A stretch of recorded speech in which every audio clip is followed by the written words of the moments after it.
Hello guys, welcome to Theo Drive, learning one truth at a time. Hi Sam. Hi Ruth. Yeah, it's so wonderful. But you know what? Holy Spirit అనగానే ఒక mystery లాగా feel అవుతాం Sam. Yeah. So పరిశుద్ధాత్మ దేవుడు అంటే అమ్మో ఒకలాంటి భయం, ఏమైనా తప్పుగా మాట్లాడితే ఏమైనా అవుతుందేమో అవును. అంటే పరిశుద్ధాత్మ దేవుని గురించి ఒక ప్రాపర్ అండర్స్టాండింగ్ ఉండాలి కదా సామ్. Exactly, చాలా ఖచ్చితంగా ఉండాలి. ఓకే. అండ్ ఈ విధంగా కూడా అంటా ఉంటాం, the most misunderstood person in the Trinity is the spirit of God అని అంటా ఉంటాం. త్రిత్వంలో ఎక్కువ తప్పుగా అర్థం చేసుకోబడింది ఎవరైనా ఉన్నారంటే పరిశుద్ధాత్మ దేవుడు అని గుర్తించవచ్చు. The Bible speaks a lot about the Holi Spirit. పరిశుద్ధాత్మ దేవుని గురించి మాట్లాడుతున్నప్పుడు బైబిల్లో చాలా వివరణ ఇవ్వబడతా ఉన్నాయి.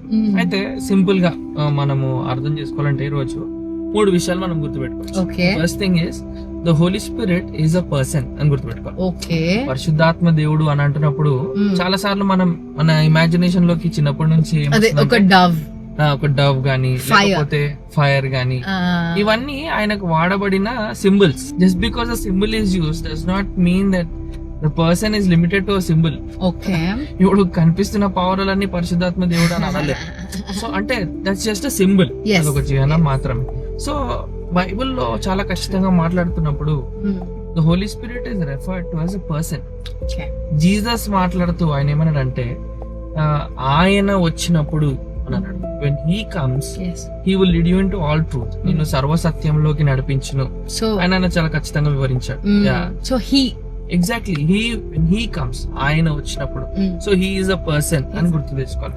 అంత మాత్రమే కాదు, ఇంకా ఎట్లా తెలుసుకోవచ్చండి ఆయన పర్సన్ అని అంటే మనం ఆలోచన చేసినప్పుడు అంటే who can teach, can a non living thing teach? Exactly. అంటే ఈ రోజు ఏ వచ్చి you can answer it in different way. కానీ బేసిక్ గా అంటే even though AI teaches, when you give input is an teacher. Correct. A teacher is the one who is a person. Yes. So atla a living person. Exactly. So he teaches. Not only that, he grieves. Oka table o chair o తీసుకుంటే it cannot grieve. But the spirit of God is a person. ఆయనకి emotions ఉన్నట్టు చూస్తాం. అదే రీతిగా ఆయన ఒక చిత్తం ఉంది. He has a will. Okay. So a person has a will.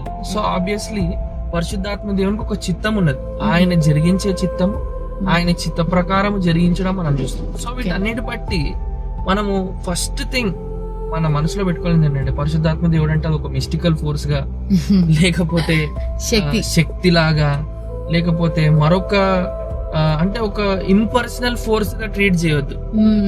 చాలా కల్ట్స్ డిఫరెంట్ గా ట్రీట్ చేస్తా ఉంటారు. ఒక ఫెమినైన్ ఫోర్స్ గా ట్రీట్ చేస్తా ఉంటారు, ఎందుకంటే ఆయన కంఫర్టర్ అని వాడబడ్డారు. కానీ బైబిల్లో చాలా స్పెసిఫిక్ గా the masculinity is used for, అంటే పరిశుద్ధాత్మ దేవుడు హీగా రెఫర్ చేయబడ్డ ఆయన ద స్పిరిట్ ఆఫ్ ట్రూత్ అని అంటున్నప్పుడు ఆయన రెఫర్ చేయబడ్డది కాబట్టి మనం దాన్ని మిస్రిప్రజెంట్ చేయడానికి మనకు వీల్ లేదు.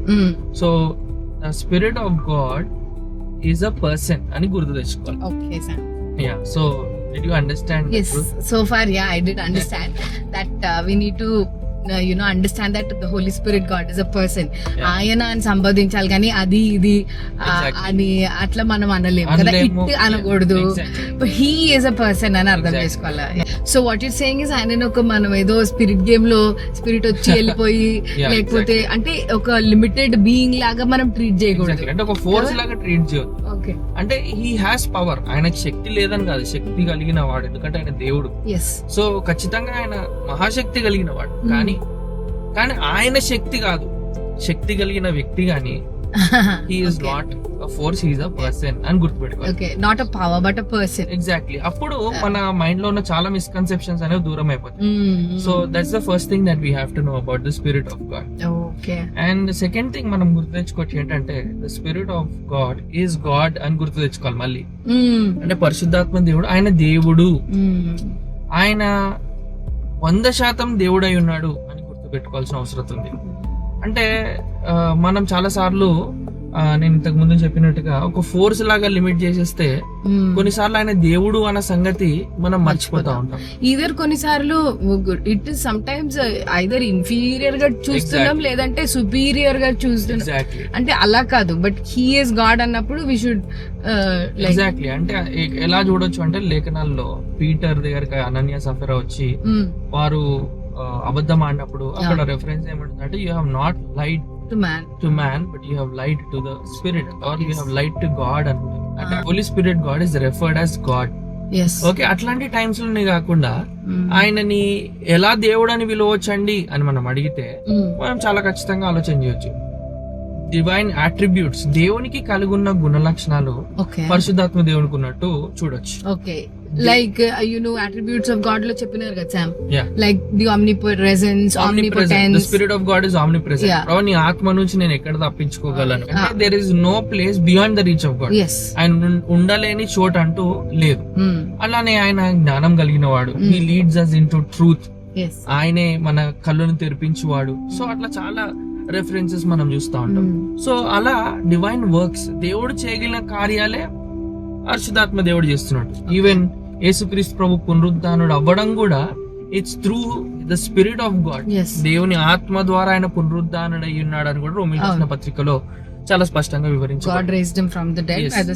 ఎగ్జాక్ట్లీ. సో దీని ద్వారా మనం ఏమర్థం చేసుకోవాలంటే he's not limited but he is god. Is equal in the trinity, అంటే కో ఈక్వల్ అని మనం నేర్చుకున్నాం కదా. సో త్రిత్వంలో ఆయన సమానత్వం కలిగిన వాడు అన్నట్టుగా మనం ఆలోచన చేయాల్సిన అవసరం ఉంది. అయితే దాని ద్వారా మాత్రమే కదా, ఆయన క్రియలు చూస్తే సృష్టిలో పరిశుద్ధాత్మ దేవుడు ఉన్నాడా అంటే ఉన్నాడు. అదే జెనిసిస్ 1:2 లో చూస్తాం, జలముల పైన ఆయన ఆత్మ అల్లాడుచుండెను. Exactly, yeah. అంటే ఆయన హీఈస్ వర్కింగ్ ఇన్ క్రియేషన్ చూస్తాం. అదే రీతిగా ఈ టాబర్నకిల్ ఎస్టాబ్లిష్ చేయబడడంలో ఇదంతట్లో how the spirit of God is working అనేది చూస్తాం మనం.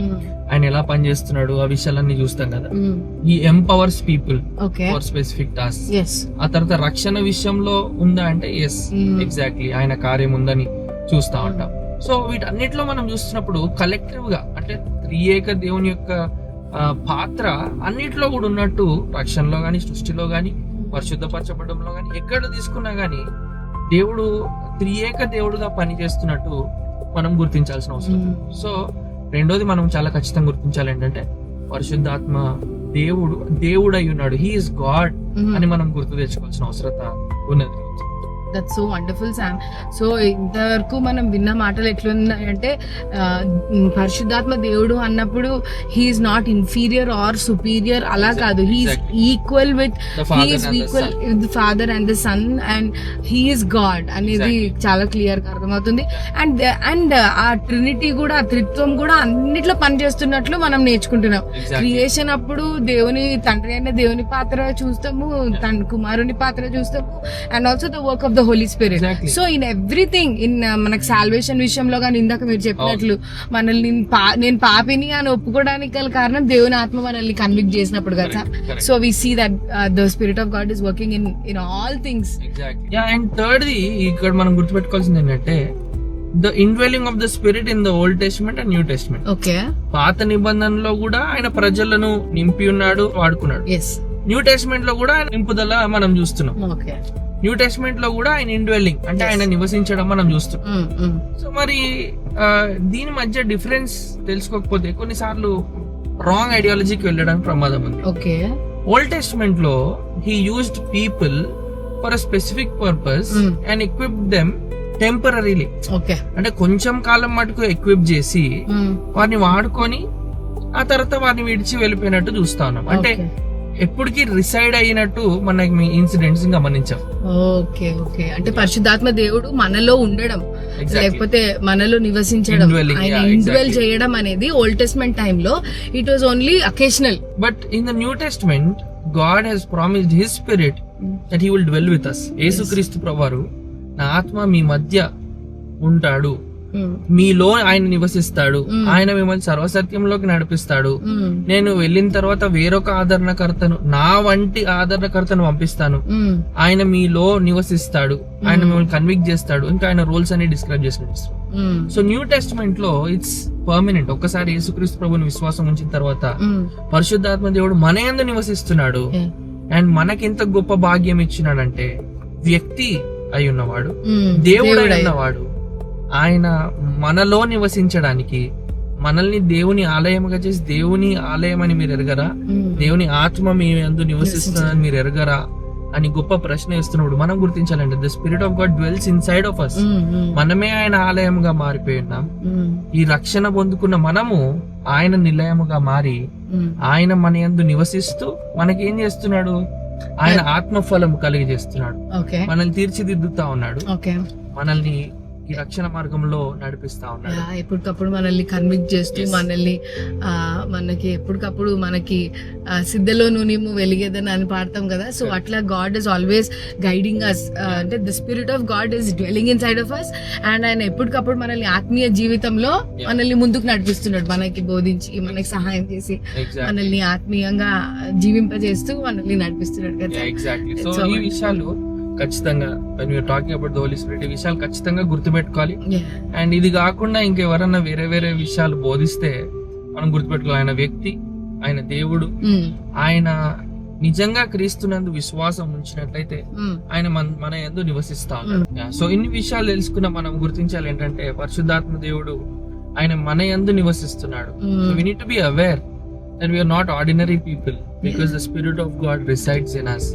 And మన శరీరాలను ఆయన ఆలయంగా మార్చుకొని ఉన్నాడు గనుక మనం పరిశుద్ధంగా ఉండాలి, గనుక మనం ఆయన స్వరాన్ని ఆలకించాలి, గనుక ఆయన నడిపించినట్టు నింపుదలలో మనం వెళ్లాల్సిన అవసరం ఉంది.